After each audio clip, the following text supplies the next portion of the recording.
Everyone, and thank you for joining us this evening. My name is Nuha Ansari, and I'm the Executive Director of Friends of the Upper East Side. We're presenting the program in partnership with Landmark West, and I want to thank our colleague Sean Khorsandi and Megan Fitzpatrick from Landmark West for helping organize the event. We're thrilled to welcome our speaker this evening, urban planner and zoning expert George Janes, who's going to give us a presentation on the City of Yes for Housing Opportunity Initiative, the third and final section of the Department of City Planning's City of Yes initiatives that seek to revise and update New York City's zoning regulations. As preservationists and as residents of New York City, we are indebted to George for helping us navigate and understand the impact and the ramifications that the City of Yes proposals could have in our neighborhoods. Because while we're certainly not opposed to the updating of zoning rules, we do need to be very careful about the longer term consequences of the proposals, and George will delve into the most crucial aspects of this in a moment. So before we begin, I just want to remind you that this is a webinar, so you'll be muted throughout, but please put any questions that you have for George in the chat, and at the end of the presentation, we'll put those to him. And then finally, this webinar is being recorded and will be available on the Friends website for you to revisit at any time, starting tomorrow. So with that, thank you, George. And you can share your screen whenever you're ready. I will do so. Thank you, Nuha. Okay. So, City of Yes for Housing Opportunity. It is a very, very long text amendment. And so this is a long deck. This is going to be a long talk. And so I'm going to tell Nuha and Sean, like, if I'm going too long, you need me to speed it up, interrupt me and tell me to move it along. There are 3 City of Yes zoning text amendments: zoning for carbon neutrality, which is law. It passed City Council and it's been law since December. Zoning for economic opportunity, which was amended by City Council this past week. I don't think it's been signed yet, but it's going to be signed soon and will become law very soon. Zoning for housing opportunity, that's what this is about. It started the land use process on May 8th. City of Yes is 2,707 pages of zoning text. It changes everything. Specifically, City of Yes for Housing Opportunity is 1,386 pages. And, we're not going to go through it all today. Instead, I'm going to try to focus on things that residents of the Upper East Side and the Upper West Side will notice. And if you've heard anything about City of Yes for Housing Opportunity, it's the marketing a little more housing in every neighborhood. Essentially, most of the recent new housing development in New York City has happened in a relatively small number of neighborhoods, and the city wants to spread out new housing development so that more neighborhoods can share in the city's new housing growth. And to do this, the city needs to change zoning regulations. And while the marketing seems like this is going to be a small change, City of Yes for Housing Opportunity is a big deal. Largely because it removes or weakens these residential zoning standards that have been in place for generations. It reduces the size of yards and courts, reduces the distance between buildings, increases maximum lot coverage, reduces the space needed for legal windows for habitable rooms, makes residential open space optional, removes the unit density calculation entirely to permit buildings with entirely studio apartments, and removes parking requirements everywhere. These regulations have shaped the city's form for generations, so it's very difficult to understate how ambitious this zoning text amendment is. So what are these standards for? I'm going to spend a couple minutes talking about a short history of the New York City Building Forum so you can understand how these standards that I'm saying are being weakened fit into where they come from and how they fit into our building forms. So before we had zoning, New York City was governed by tenement regulations, which produced buildings like this. These are 4 tenements that were built all at the same time, 310, 318 East 84th Street. And while it's a beautiful building, these buildings covered nearly the entire lot and had poor light and air and ventilation. So this is the same buildings we were looking at. The rooms are facing these tiny light wells or tiny spaces. They have very poor light, very poor air and circulation. And elected officials, architects, public health officials said our buildings were bad for us at the time, that they were making us sick, and they weren't shy about it. I'll read you the first paragraph of this this article that appeared in 1894. The greatest evil which ever befell New York City was the division of its blocks into lots of 25 by 100 feet. So true is this that no other disaster for a moment can be compared with it. Fires, pestilence, and financial troubles are as nothing in comparison. For from this division has arisen the New York system of tenement houses, the worst curse which ever afflicted any great community. And then, you know, how the other half lives by Jacob Riis, you know, it has on its cover the picture of the tenement house, making a connection between the tenements and the people. And this social agitation at the time led to rounds of regulations that steadily increased standards for light and air in our apartments. In 1901, we had the new law tenement regulations, which did away with the light wells and required larger courts. The 1916 zoning resolution, which had requirements for rear yards, which on the Upper East and Upper West Side would have been 10 feet for taller buildings. And then finally, in 1929, New York State adopted the multiple dwelling law, which required 30-foot rear yards in all New York City residential buildings with 3 or more units. In recent times, there have been exceptions carved out to the rear yards for conversions of non-residential buildings into residential buildings and irregular lots. But for most residential buildings, 30-foot rear yards and 30 feet to a lot line or a building wall for legal windows have been our standard. So for 100 years. And now, City of Yes for Housing Opportunity proposes to uniformly weaken these standards. Yeah, our entire regulatory history for buildings have been about increasing these standards since the 19th century for safety and health. And now City of Yes for Housing Opportunity wants to uniformly lower these standards. Rear yards would go from 30 feet to 20 feet. Side yards would go from 8 feet to 5 feet.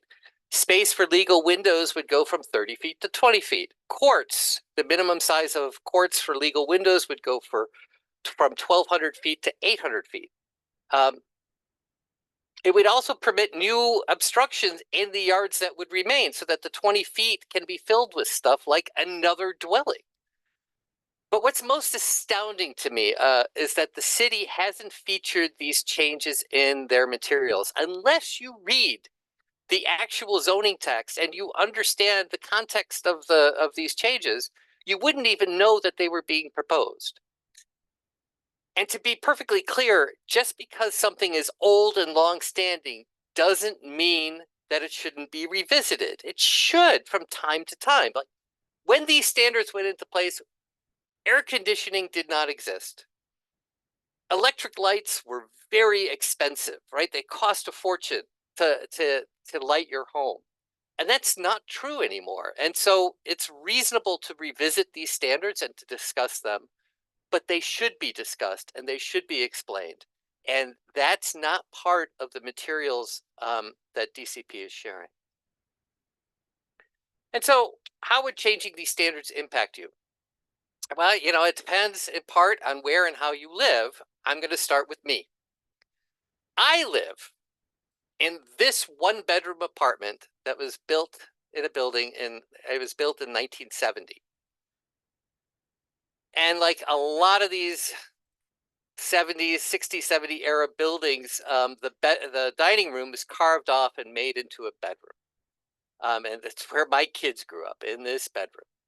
But it's actually not a legal 2-bedroom apartment. It's a legal 1-bedroom apartment because this window is too close to the lot line to be used as a legal bedroom. So it remains a 1-bedroom apartment.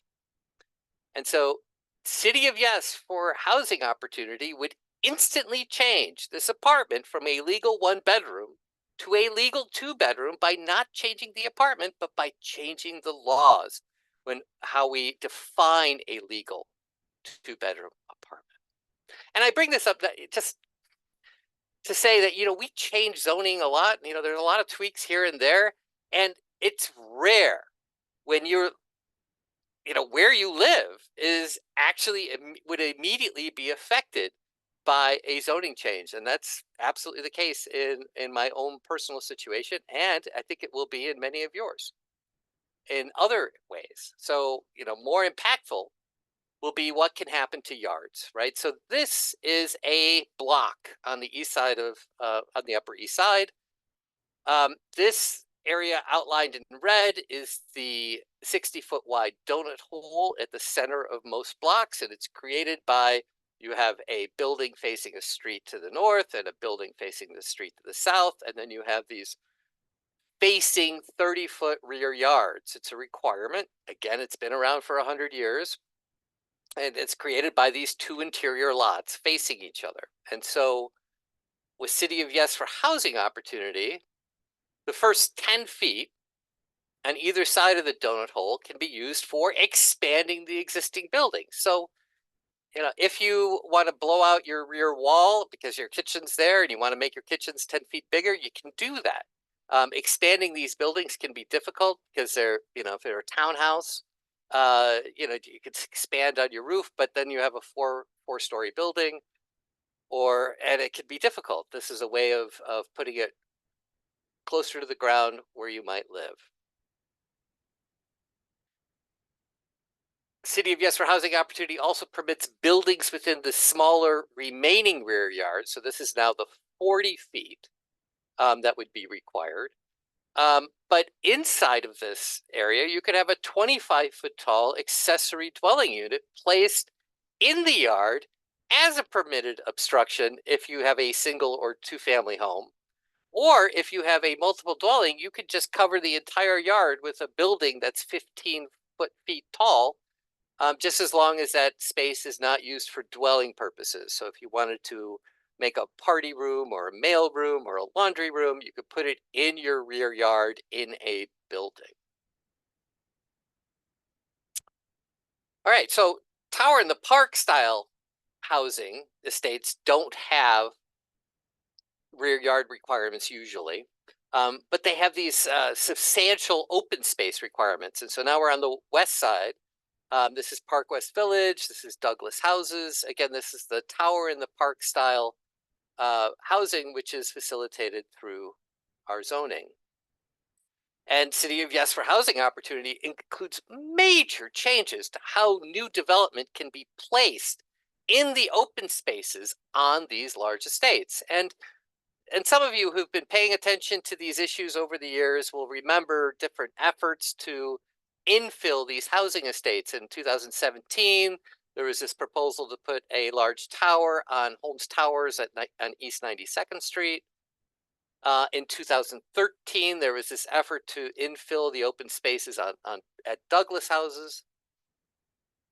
Or in 2013, again, there was this effort to infill Washington Houses, which is between 2nd and 3rd Avenue, 97th Street, and 104th Street.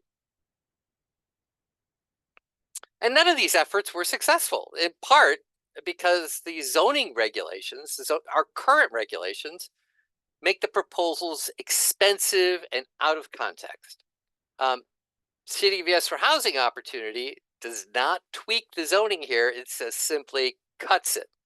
It cuts the regulations for the required residential open space and the height factor entirely when it comes to assessing infill development. The complicated existing zoning regulations are replaced with a few simple rules. Height limits on all infill on these big estates, it would turn out to be about 193 feet. Reduction of space required for legal windows, which we've been talking about, building spacing, and required parking so that the buildings can all fit on this space, right? So if you have, lots of space for legal windows, that means you can't fit infill, so you shrink the space for legal windows. You get rid of parking requirements so that you don't need the surface parking lots that exist on some of these. And then a flat 50% lot coverage. So infill can be and the infill that happens on these big estates can be entirely market rate. Affordability is not required to receive the zoning relief. And this is an amazing thing in the text. The proposed text qualify the existing NYCHA housing as qualifying affordable housing, which would therefore increase the underlying density because the zoning lot has affordable housing. And so the question is under these new rules, if we put them together, how could some of these estates be infilled? And I'll go through a couple of them.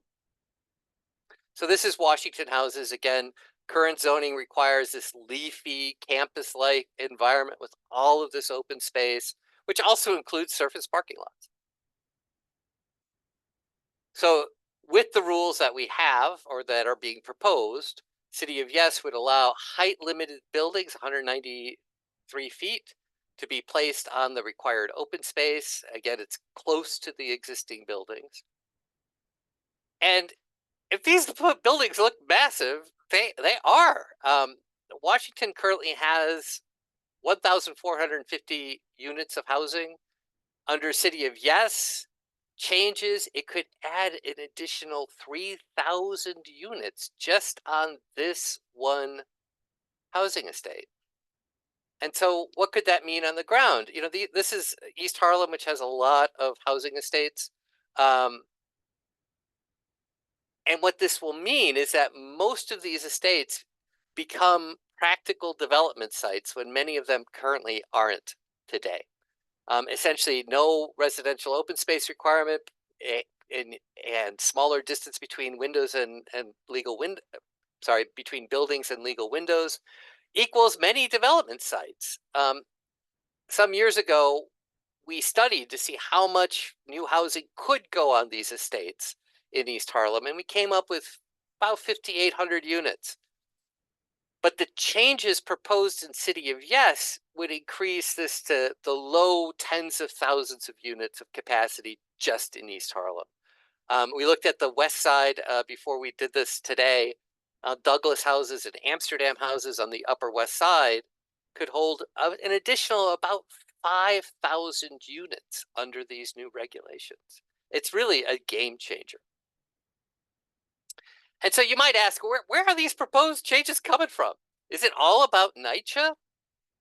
So these changes impact all big campuses, including those that are privately owned, like Stuyvesant Town.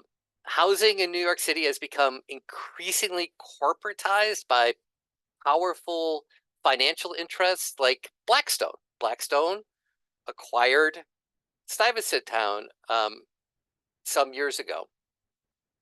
And the City of Yes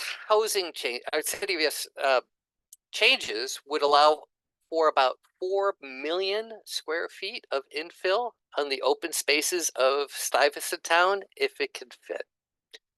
The buildings of Stuyvesant Town are closer than they are at Washington houses. And one of the questions we had is, well, could you actually use that floor area here? And so there are like 8,700 units of housing in Stuyvesant Town, and it's 61 acres. It's absolutely enormous. But the existing buildings only cover about 1/4 of the lot. And the maximum coverage is 50%. So that means infill here is actually possible. And so if we just apply the rules on where buildings could go within Stuyvesant Town, it would be in these areas. And then if we just make more reasonable building footprints, you get something like this. And this is less than 50% coverage. Now, you wouldn't want to do all of these. You might want to leave the oval streets that go through, and so it'd have to be a little different. This is just an exercise to see if you could actually fit the buildings here in a way that would make sense, and yeah, you could. City of Yes for Housing Opportunity also adds these new and expanded ways for developments to get additional floor area. So the way it would work under these new rules is developments could get floor area, of course, from their underlying zoning. They could get commercial areas could get bonuses from arcades and plazas. They can do that today. But under City of Yes for Housing Opportunity, you can get floor areas from transfers from landmarks, floor area shifted from low density mid blocks to high density avenues. You could also get floor area from subway improvements, which has existed for a while, but it was massively expanded in 2021. And then floor area from affordable housing, the 20% through universal affordability preference, which we're going to talk about in a little bit. So the new ones, the bolded ones, are the new ones that are significantly expanded or new under City of Yes. And most of these nest, meaning the additional floor area can compound and create very large FARs. So we decided to say, all right, well, let's take a development site and see how this would play out. So this is a development site on the east side, East 88th Street and First Avenue. It's in R10 district. It's underbuilt. This is existing conditions with 8 four-story tenements fronting First Avenue. So current zoning would produce a building like this. It's a tower on base, which is common over the past 30 years. All the towers on the east side and upper west side look kind of like this, where you have a base that's up to 85 feet tall. Most of your floor area is located under 150 feet, and then you have a tower which stretches up. Usually there are 12 FAR buildings where there's the underlying FAR is 10, and then you get 2 FAR affordable housing bonus. Under City of Yes, however, floor area could come from more places. So right here, this is the landmark Church of the Holy Trinity. And this church over here on 88th Street could sell its floor area to this development site over here on First Avenue. The site on First Avenue could increase the floor area of the lot by 20% by using floor area from the church. This is a major change, right? The current landmark transfer is a special permit. This changes it to a certification. And it can't move that far. Right now, essentially, this lot is limited to directly across the street or abutting neighbors. It just can't go that far. And what this change does is allows it to go to another zoning lot that's not directly across the street. City of Yes also permits floor area to move from the mid-block to the avenue. So the way it currently works is current zoning prohibits the movement of floor area from low density to high density district. You can't move floor area from the mid-block to the high density district. Housing opportunity would change this, right? It would permit a 20% increase in the development on this site by moving floor area from the mid-block to the avenue. And this could be done through regular zoning lot merger, no approvals, no certifications, no nothing. And so it could get large. This site could get up to 14.4 FAR just using the mid-block and landmark floor area. No affordable housing is needed. It could use an affordable housing bonus, but it's not needed to max out its tower. So you still have a tower on base building form in City of Yes. However, the base is no longer 85 feet. The base goes up to 155 feet. And this allows you to pack more floor area under 150 feet because your base is bigger. And so therefore you could have a bigger, taller building. It's not a major difference, right? I mean, we're seeing that this is basically two maxed out tower on base forms, reasonably maxed out. One is about 50,000 square foot bigger than the other, about 60 feet taller. And then there's some other changes. You have a different tapering rule at the top. It's not a big difference, but really the major change is how the building gets its floor area.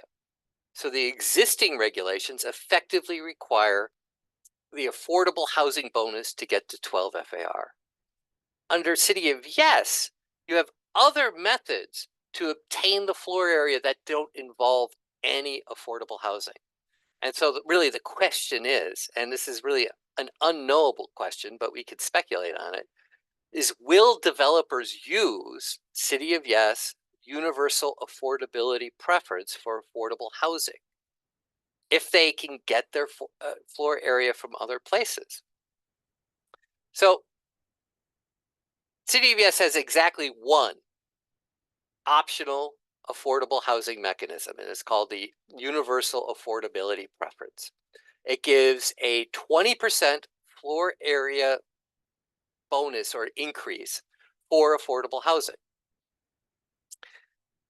UAP would require that all of the floor area gained from the program be used for affordable housing at an average of 60% of AMI, which is relatively low. It's talking about the average income level that you're reaching. The affordability of the units will not expire. Unlike most current programs, it will not expire and has to be recorded on the deed, which permanently encumbers the building. The affordable housing can be provided off-site in limited circumstances, but the off-site option will sunset in 10 years. So long-term, it will not exist at all. It has to be provided in the building. And so it's worth repeating, all of the floor area gained from UAP must be used for affordable housing. And that affordability is permanent and recorded on the deed and likely costs the developer money on an operating basis every year. So the question is why would developers use it if there are other options? Well, they will if they're using the new 485X state subsidy. They will likely use UAP since UAP can provide the floor area necessary for the affordable housing that the subsidy requires. And so you'll see developers using 485 and UAP in markets that demand rental housing units. And so those buildings will be 20% larger than they can be now in all zoning districts. But here's the thing, for the Upper East and the Upper West Side, is that 485X cannot be used for condominiums or any home ownership units in Manhattan. It is something that is carved out of the subsidy, is that Manhattan is treated differently than everywhere else. And it cannot be used to subsidize condominium or home ownership units. And, that's what the market is for new development on the Upper East and Upper West Side. Really, all the Manhattan core is for home ownership units. And so if you're building condos, will you use UAP? And it's hard to see it happening since there are other options to maximize the building. And this is a major policy departure from the previous administration, which was all about how we use zoning to produce more rent regulated units. And City of Yes is not using zoning relief as an incentive for producing affordability. And this is a big change. When we did zoning for quality and affordability, the city proposed a number of actions that would give zoning relief if for projects with affordable housing. You say you want zoning relief? Fine, give us affordable housing. And many of those changes were not adopted. They were cut out during the land use review process. And so now, 9 years later, City of Yes is proposing some of the same zoning relief that appeared in zoning for quality and affordability, but no affordability is required to do it. It would be relief for any housing. And, that's consistent with City of Yes's remarkably simple housing philosophy, which I will summarize. Regulations increase the cost and decrease the supply of housing. If you remove regulations, the market will respond by building substantial amounts of new housing. This new housing will create new supply, which will decrease the cost of market rate housing, making New York City more affordable. Affordable housing requirements increase the cost of housing overall. Therefore, affordable housing requirements should not be a part of City of Yes for housing opportunity. If people want to build affordable housing, that's great. City of Yes will subsidize it with universal affordability preference, but there will be no requirements for any affordable housing. And, basically at its core, City of Yes is driven by supply side economic principles as a solution to address the housing crisis, which is odd because, as I think many of you know, New York City does not have a free housing market, right? Most housing in New York City, the majority, is rent stabilized public housing, limited equity housing, and other government regulated housing. And it's been that way for a long time. The market does not determine the cost of most housing in New York City. Affordable housing to poor and working class people is rarely market rate housing in New York City, and especially in Manhattan. It's rent regulated housing. And even when it is market rate housing that is occupied by the poor and working class, a portion of the rent is almost certainly paid through government subsidized rent vouchers. Presumably free market supply and demand principles work best when there is a free market, and New York City does not have a free market for housing. And it's hard for me to see how City of Yes's underlying philosophy applies in the New York City housing market. Now, I'm not an economist, but I see the data. City of Yes for housing opportunity has hundreds of other changes, and we're not going to review everything, but it has certain themes. So, and I'll go through a few of these. So it vastly increases the use of CPC, City Planning Commission authorizations. So instead of going to the Board of Standards and Appeals, the BSA, for variance, City of Yes adds many ways to replace variances with CPC authorizations. I'll go through one of them. Bulk modifications for non-complying building. So if you have a building built before 1990 and it is maxed out, right? You're built to the height limit, all the floor area is used up, but you still want to make it bigger. You could fill out the paperwork for a CPC authorization and take it to the City Planning Commission and make your building 25% taller and 20% bigger. Now, authorizations require no public hearing. So if you're a neighbor and you want to complain about it, there is no way you can do that because there is no public hearing. If you go to your council member and say, council member, I have a problem with this, can you do anything about it? You know what the council member will say is, no, I have no say in authorizations. It is an astounding land use action because even the BSA, when you have a variance, they have to have a public hearing. They have to hear from people. And this is a new authorization that has no public input, and it just essentially allows people to break zoning. It's an astounding thing. Okay, so housing opportunity also vastly decreases custom zoning found in special purpose districts. So custom zoning, you know, if you read through it, there's a lot of exceptions, you know, except in community district 8 that it's like this, and community district 7 the rules are like that. Most of those custom zoning goes away, and especially in the special purpose districts. Madison Avenue um, Preservation District has this special bulk rule where the tops of the buildings need to pyramid upwards, right? And so they go up and then they angle like this. And you'll notice this if you look at the newer buildings built since 1973 on Madison Avenue, they all have this kind of pyramiding at the top. Well, that'll just go away, right? They don't want to have lots of customization either in the text itself or in um, the special districts. Not all of them go away, but many of them do. Another one, big lots get benefits simply for being big. Larger lots get larger height and setback allowances, more flexible floor area transfer, and yard relief that's not available to the smaller lot. And so therefore, I could see that City of Yes will encourage more zoning lot mergers since all of the owners will benefit from the larger zoning lot. It's going to simplify a lot. City of Yes will cut hundreds of pages out of the zoning resolution and it'll make it shorter. One of the ideas is this is a deregulation effort, and it's going to deregulate for sure.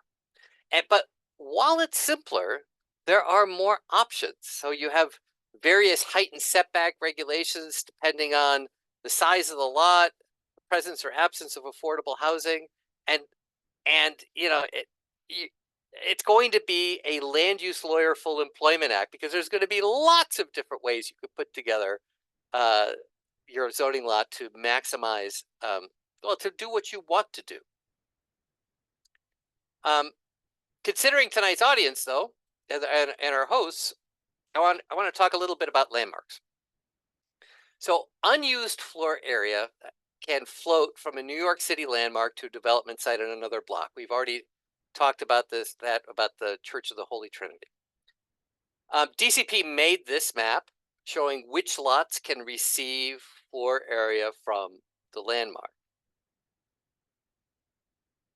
But floor area floats from zoning lot to zoning lot, not landmark to development site. So really, floor area from this landmark could go into any of these 9 blocks. Further, there's no requirement that the floor area actually come from the landmark, just the zoning lot from where the landmark is located. So if you have a fully built out landmark, you still may merge with another site that's underbuilt and be able to move that floor area. There's no requirement that the floor area be used on the receiving site, so that if that site also has a landmark, it can be moved again to another block. Floor area transfers are unlimited in certain high density districts, which could create extremely large developments in areas with many underbuilt landmarks. I'm thinking District 1, 4, 5. There aren't so many in 7 or 8 where this could happen, at least now. And then there's a CPC authorization. So if you get so much floor area from landmark transfers, you can get a CPC authorization to allow them to waive the bulk regulations or change the bulk regulations so you can use all of the floor area that you've accumulated from landmarks. And again, those authorizations require no public hearing and do not have input from City Council. And as with all these mechanisms, there's no requirement for any affordable housing. So some thoughts and considerations for you to, or at least this is what I'm thinking of, and maybe it's useful for you all. So it's entirely carrot and no stick. Its supply side arguments require believing that more market rate housing is better, and more housing will mean more affordability regardless of the cost of that housing. Its efficacy depends on your beliefs. is the city in a housing crisis, or is it in a housing affordability crisis? I was expecting to see something that would require some affordability, some affordable housing. It's just not there. And, it's such a significant departure from the land use policy of the de Blasio administration that it's just really notable. I feel like I have whiplash when I'm looking at this. And it also does not address some other real housing concerns, very real housing concerns that impact the Upper East and Upper West Side. For instance, it does nothing to address the big footing or these huge buildings with very few housing units. This is 1165 Madison Avenue, 210-foot tall building that was built with 11 units.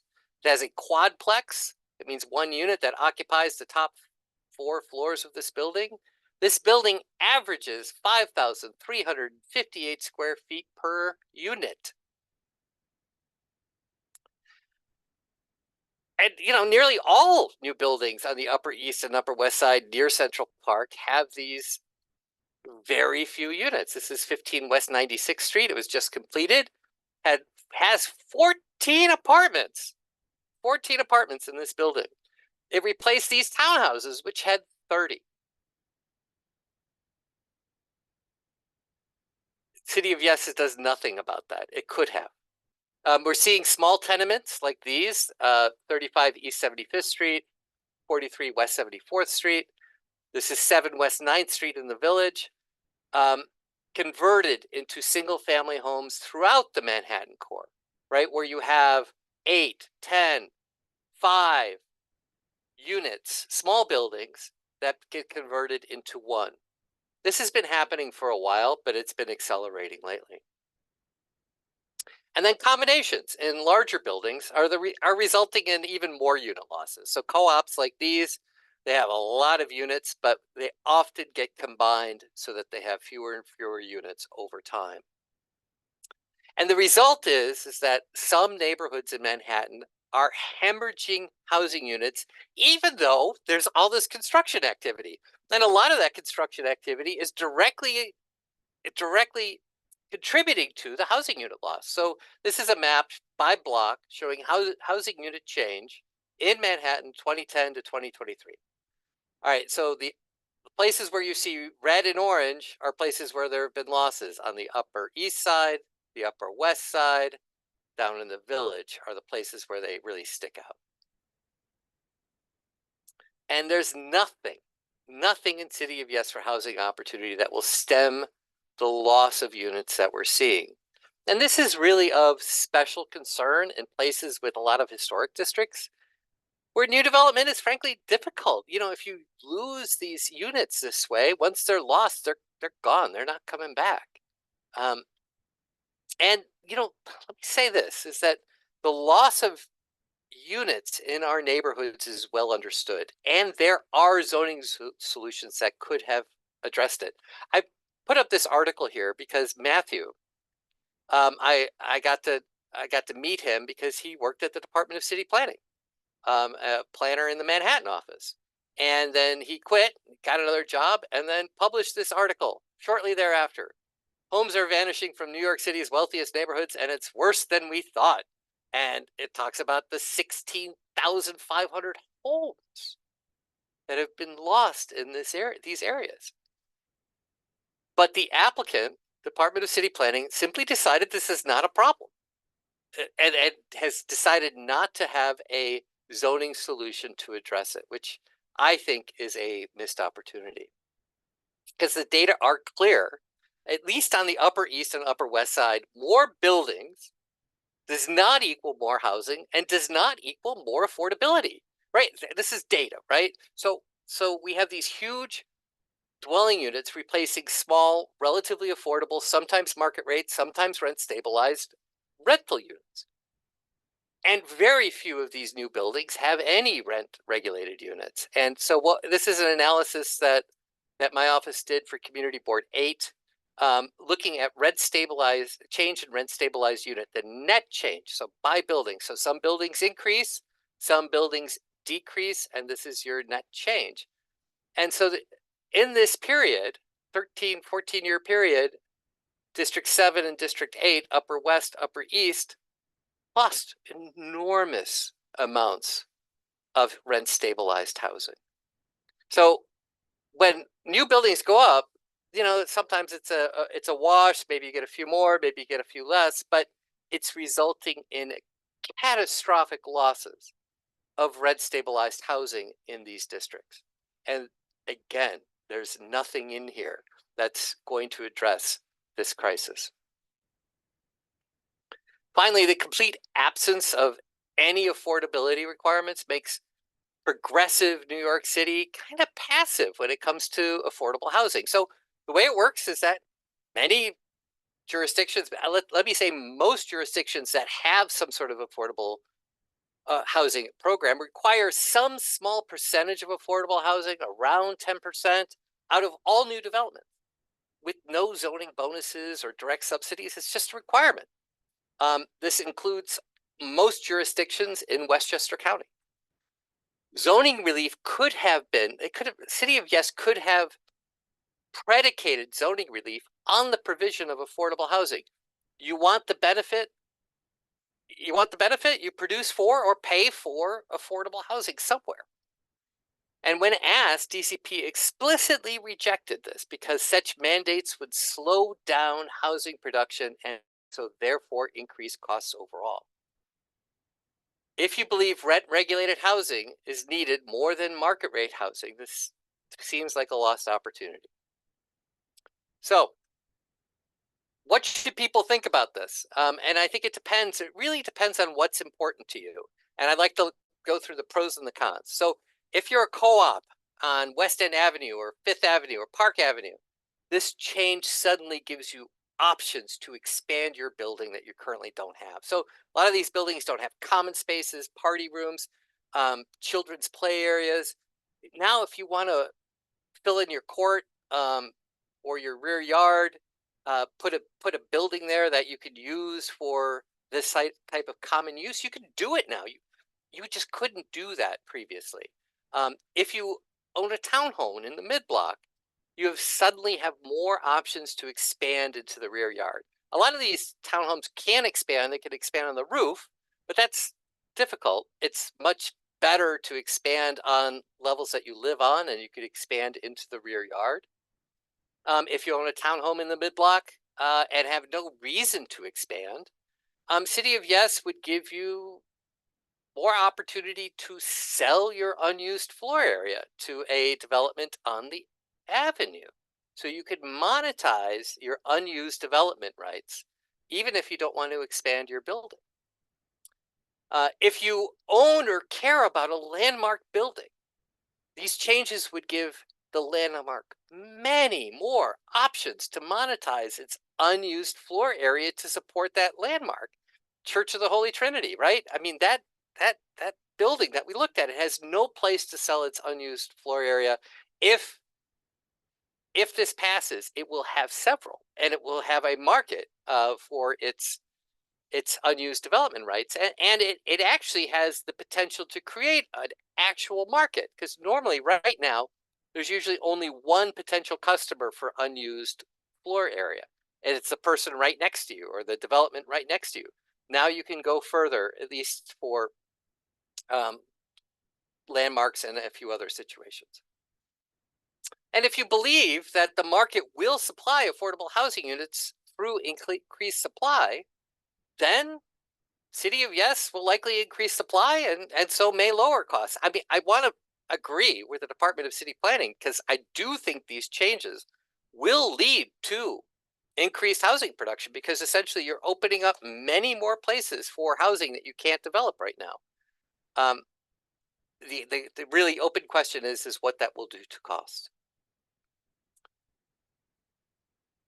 Now, on the other side, zoning is supposed to provide predictability, allowing floor area to move, have variable height limits, depending on the size of the lot.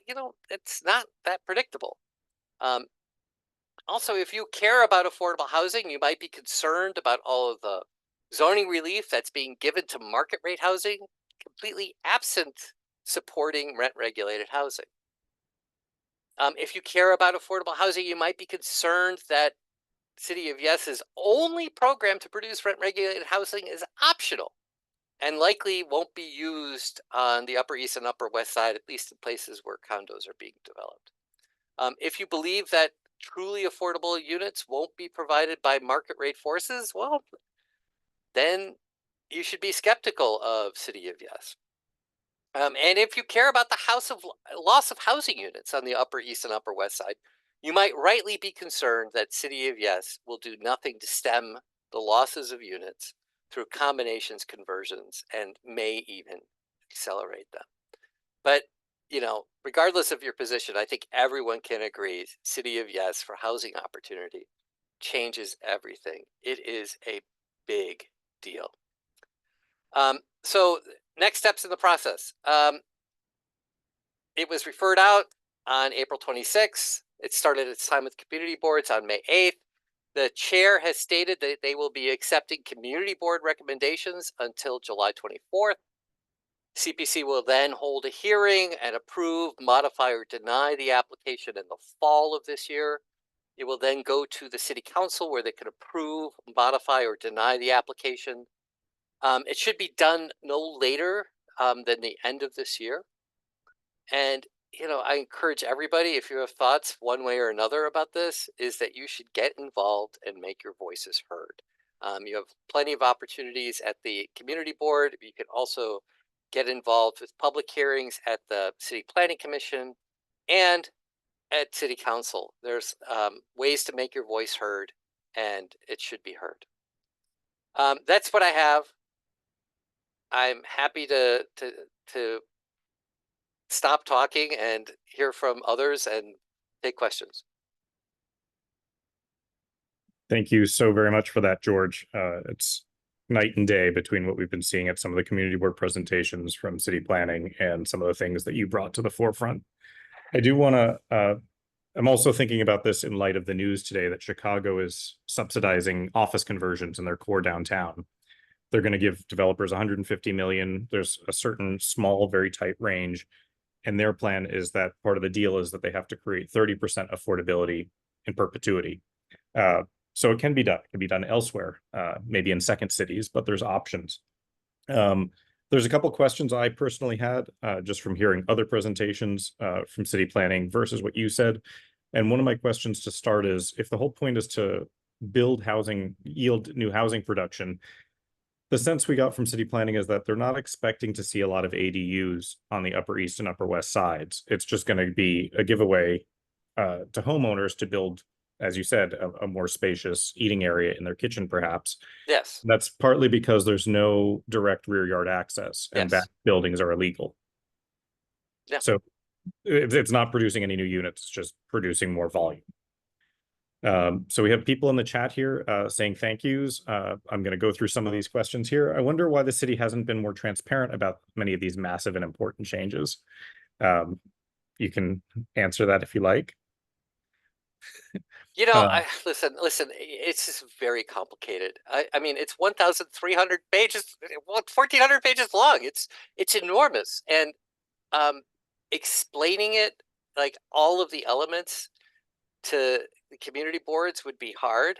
However, I would not have emphasized the things that they have at the expense of other things. So, I do believe that the Department of City Planning has an obligation to explain their entire application. And they made choices. They made choices eliminating some things and then talking about other things. And that, I think, was a mistake. I think you have an obligation to talk about everything.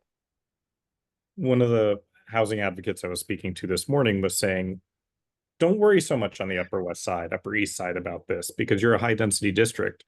And City of East for Housing Opportunity is really geared towards building additional units in low and mid-rise areas. Do you agree with that? Well, I do agree that it's geared toward those areas, but I think the changes on infill on the campuses is revolutionary. All right, that is so. for years we've been talking about it, and zoning has been like this Gordian knot, essentially preventing almost all infill. And this just comes through and cuts it right in half. And it's just like, yeah, we just have these simple rules now. You don't have to worry about any of these other things that we've been worrying about for the last 30 years. like, and just the idea that the way the text is written now, and I don't know if this was intentional, the way the text is written now is that qualifying affordable housing gets you UAP. And if it's existing qualifying affordable housing, like NYCHA development, well, then that means you qualify for increased density. And so that means you could, like in these R72 districts, you can go up to 5 FAR. And that's the density of Stuyvesant Town is 61 acres at 5 FAR. It's enormous. It's absolutely enormous. And it's I I just, so in the high density areas, it makes a big difference. don't think otherwise. So I'm just skipping different questions. Things are coming into the hosts Yeah. as well as to the chat. Isn't all that infill destroying the environment around social housing? It's destroying the master plan. Isn't it impacting quality of life, the carbon? Well, I'm not going to talk about the carbon. I don't know so much about that, but I will say that these campuses are designed. They're designed to function a certain way. The open space on the campuses are not development sites. Now, Sean, you're a better designer than I am. I'm not a designer at all. I just know that they are designed and that they function a certain way. And I just, it's certainly not in the intention of the developer or the designer to fill up the open space with buildings. It's not what it's for. It's the whole idea of the tower in the park is that you have to have a park. So we've been, if people were watching, I guess maybe we weren't on Zoom as much during MIH and ZQA discussions. Yeah. Does this mean that those programs, which never really resulted in much housing, are failures because we've moved on from them? Are they dead and gone? Oh, no, I mean, I would not say that there were failures or at all. I mean, they become part of the fabric, right? So CQA had many changes, right? So some of the exceptions that I was talking about for rear yards, for irregular lots, for instance, like that went into ZQA. But it affected a tiny slice of things, right? It didn't affect everything. And there were some changes, like they changed the coverage on corner lots to 100%, which was like, yeah, okay, that was something that they did, and it's become part of the fabric. I would not call it a failure, right? It was a change of the rules. So one of the most shocking things that you shared was how many units were lost, or how many rent regulated units were lost on the Upper East and Upper West sides versus how many units were produced overall. Yeah. Given the trends we've had and how this is unlocking the ability to build larger, build more out of scale, and combine so many air rates onto a site with the increases of FAR through the budget changes, do you foresee this killing even additional stabilized units, perhaps on the Upper East and Upper West side, exasperating the affordability crisis further? Well, I mean, I don't see how it helps. I don't see how it helps, at least in Manhattan, right? Again, That's the UAP. city. Well, UAP might actually be a big success in the outer boroughs where, there's a real market for rentals.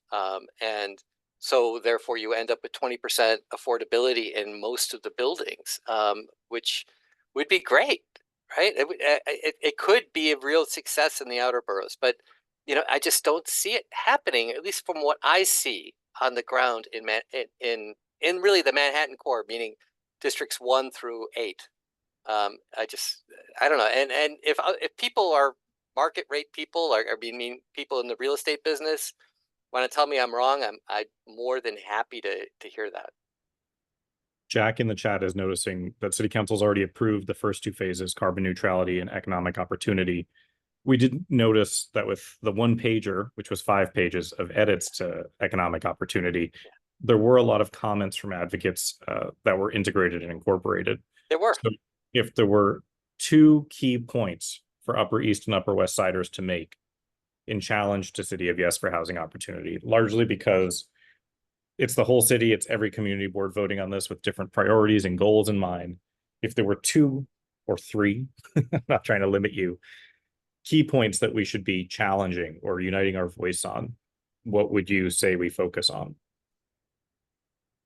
Well, that's interesting, Sean. I mean, I would address the issues that I think are really important, which is the loss of stabilized housing and the loss of housing in general, right? The combinations and conversions and these huge buildings with hardly any units, replacing small buildings that have more Bigfoot. units, right? Yeah, The Bigfoot the you called. Bigfooting. Yes, But Bigfooting. would that be considered in scope, given what? No, that's the problem. Is that wouldn't be in scope, and so then therefore we have to address the other issues, and like the landmark issue. Like, yes, landmarks would be able to transfer their floor area much further, but that's actually really good for landmarks, right? A lot of these are land rich and asset poor, and it's a way for them to get assets.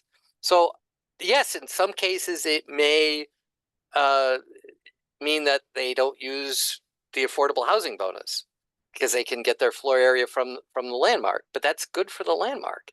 So that's another question that I noted when we had our DCP presentation. They were saying the maximum transferring air rights to a site is 20% of the given original site. Is your reading that's? Yeah, no, that's I mean, yeah, that's not what the text says. If that's their intention, then they need to clarify the text. That's just not what it says. And we went through this with the subway bonus. Is that the subway bonus, you can get 20%, and then it builds on the affordable housing bonus. You get the 20%, and so that's 14.4, right? And then you can go on top of that. And if that's the intention, they have to clarify the text. So, question: in your opinion, how developer driven is City of Yes, or City of Yes for housing opportunities specifically? Oh, I think I mean, how many people on this? Okay. So something like this doesn't get like fully formed, without input from a lot of people. A lot of people gave input on this. I was not one of them. Nor was I. I have volunteered my time. I've said, whenever you want to do something like this, I am available. I'm free to you, Department of City Planning. I will read your draft text and give you comments. I will make suggestions. So the question is, and I'm sure, I doubt anybody on the Zoom were at those meetings. So who is at those meetings, Sean? Right? Do you want me to answer? Yeah. Well, and so I don't know the answer to your question, but I know that there was a lot of voices in this, and I know that there's some suggestions in the chat here. These are solely other people's opinions, not mine. They suggest it's Rebney, bankers and their pals. Just putting those out there. I see open plans here. Just suggestions, other ideas from people. I mean, listen, we have a right to petition our government, right? And it's it's the way our system works.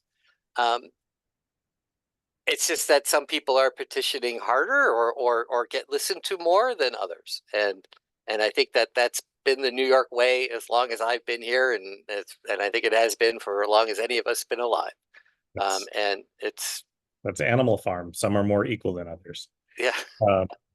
Thomas asks, are council members up in arms? I don't hear them screaming. Why not? This is a 100% giveaway to the development and landlord communities. And watching various districts, I didn't get a clear read from anyone's website of how they were even voting on City of Yes for earlier versions. And then it just happened, even though I read all the newsletters. Well, I know that in Eastern Queens, there's like people are losing their minds because in Eastern Queens, you got, getting rid of parking requirements, and it's allows for it just blanket uniform increase in FAR in the lower density districts. They don't do that in the higher density districts. It's really a major change in the low density districts. And I think a lot of the council members out there tend to be more conservative, and I've heard a lot of them saying that that's a real problem. But I really haven't heard council members say very much about this. They typically reserve their powder essentially until later in the process, after it's gone through the community boards. They don't want to, steal the thunder from the community boards, or know what DCP may hand them something different after it goes through that process. So we've covered a lot of these other questions. One is a little outside the scope of the presentation, but has anyone acknowledged our rising homeless population? Is it not relevant to all the Reagan-Trump foolishness? That's sort of, again, outside of the scope of housing opportunity, but on its base, the definition of housing opportunity would be housing for even the homeless. Yeah, I find it hard to believe that market rate solutions will trickle down to homelessness, to affect homelessness. There are some things, like for conversions, you can have supportive housing. So there's so many changes, right? So there's changes that affect conversions. Right now, conversions of non-residential buildings to residential buildings have to be actual dwelling units. Under City of Yes, they could be rooming units, they could be supportive housing, they could be, I think, dormitories. They have a lot more options, and it's conceivable that some of these can be used to house difficult to house populations. But I also know these conversions are really expensive, and so typically they're not going to work real well for those types of populations. So, but it's if they get subsidized, anything could happen. And this is also one of the bigger questions. It sounds great if everybody does their part. Like, who doesn't want to do their part and solve the issue at hand? But if we're doing this at the cost of everybody, certain neighbors are losing more light, certain neighbors are having more crowded streets because parking requirements go away. You can't just look at housing, because people are still going to have cars. You can't just look at one aspect of the city and expect everything else to shake out in the sauce. And I think you had some key points. You had a ton of points here. One is this a housing crisis or an affordability crisis, which is going to be my driving mantra. And that at the bottom line, it seems like none of this is actually solving the issues at hand that are confronting the city most right now. So there are one last question here I see in the chat. And if there's more, please keep writing to us. It says, will legal challenges be able to stop these proposals? Well, I mean, these proposals aren't ripe for legal challenges until after the city council takes actions to adopt them. So City of Yes for Economic Opportunity, again, I don't know if it's been signed yet or where it is at the very end of the process. So probably within a committee, but I think it hasn't gone to full council yet. Okay, so soon it will be there soon, and only then does that start the clock for any legal challenges. But I got to tell you, I haven't heard people suggesting a legal challenge to this. And very often they come my way, and I haven't heard one. And the best way to affect change on these things is to use the process, right? We have this process right now where we can affect what comes out the end of the pipe through comments. And I encourage people to try to use that. Call your community board, your council member. If you know any planning commissioners, give them a call. And you kept saying how so much more power would go to the city planning commission. They're going to authorize the new increases, replace variances. Does this diminish the BSA, the Board of Standards and Appeals? I think it does. And I don't know where that's coming from. I was really surprised at that, because there's all these new authorizations, which again, doesn't require a hearing. You go to the BSA, and at every meeting at the BSA, there's a guy from the fire department there, because ultimately they need to, like, if they're waiving all these these rules, they need to get the fire department sign off on it. And there's a guy that's permanently assigned there. Oh, I always presume that's because there were too many people for too small No, of a hearing it's room. like they need to get them to weigh in on something. They have somebody there. There's another question here from one of our colleagues. Can you clarify about ADUs, accessory dwelling units, in rear yards of row house districts? In a DCP presentation, they said no ADUs in rear donuts with no direct access to the street. Yeah, That's it's the question well, we got up right. earlier. It depends. You have to have a side yard, right? You have to. You need some sort of access to the There street. has to be through access to the Yeah. side. Yeah. So this is really just a way for people to enlarge their homes. We also, in that same presentation, we heard that they're changing the heights of the height limits in R8B, which is the mid-block residential contextual districts. But it's mere feet Right. here and there. But still, it's changing decades of regulation. Right. So there's a couple ways. One is getting rid of the sliver rule, right? So right now, most of those buildings are limited to 60 feet or the height of the street because they're, next to short buildings due to sliver. So that goes away. So that means they could go up to 75 feet, which is the height of the district. And then if they have affordable housing, then they could go to 105 or 115. I don't know. I think it's 105. It's also been very clear in all the presentations to the community board, they've been adamant that this is not one size fits all zoning. And just because I know there's some people from Historic Districts Council on, and your last presentation with us was about special purpose districts. Yeah. They were saying that no, special purpose districts are so important. They guide the way of our future planning. But it seems like this proposal is literally attacking each one in a various way. Do you want to comment on maybe the Madison or Lincoln They Square? all stay. Listen, they all stay, right? And they're not getting rid of any of them, but they are simplifying. There's a common theme throughout. It goes through special districts and through all zoning. It's about simplify, simplify, simplify, and so lots of custom rules in special districts are being simplified away. And so that all the special bulk rules on Madison Avenue are going to go away, or at least that's what they're proposing. Now, those rules were set up in 1973. Are they still important? Are they something that, it's reasonable to revisit it, right? The world has changed a lot since 1973. Do they still make sense, right? But they're not. There was no planning process involved in that. It was about, this is like complicated. Let's just change it. But it also seems like many of these choices are putting pressure on other groups, besides the fact that it seems like a power or jurisdiction grab from CPC for some of these approvals. This is putting a lot of pressure on LPC when suddenly, well, I bought all this floor area. Why won't you let me use it? I have to be able to use it if I'm in a district or in a landmark. So it seems like it's creating other trickle-down problems. One of the questions that also came in, one of your last slides, George, you said that if you own a mid-block building and don't want to expand, you can sell your unused floor area. Please explain this. I think that's just a question of you have this opportunity because there's this new value that you can get a cash payout essentially without changing your building.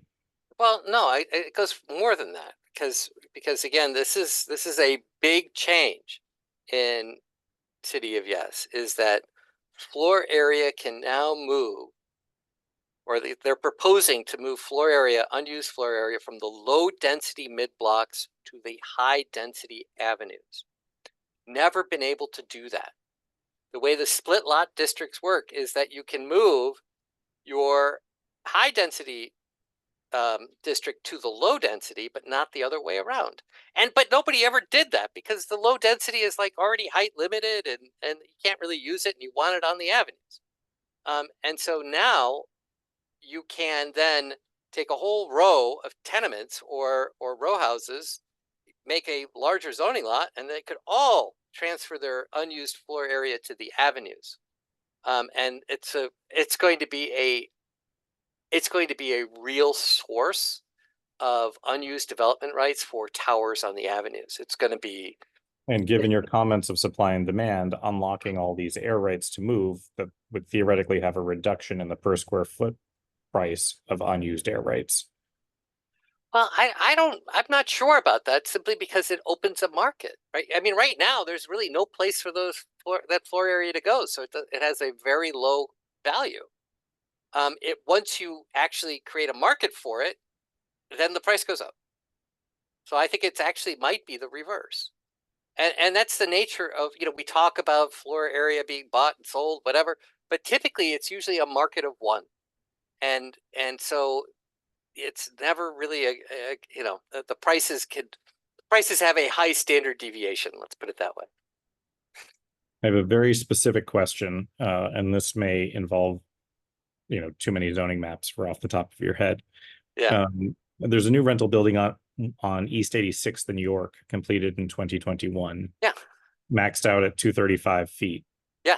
Can they buy air rights from townhouses on 87 and build taller? Or I don't know if it's a contextual district. They're using, it is, I think I think it is a contextual district. 235 sounds like a contextual height. Yeah. And so can they make it taller? So a building like that isn't going to have many options because at least at least off the top of my head, right? Because it's not built before 1990, so they can't go and get a certification to make it bigger.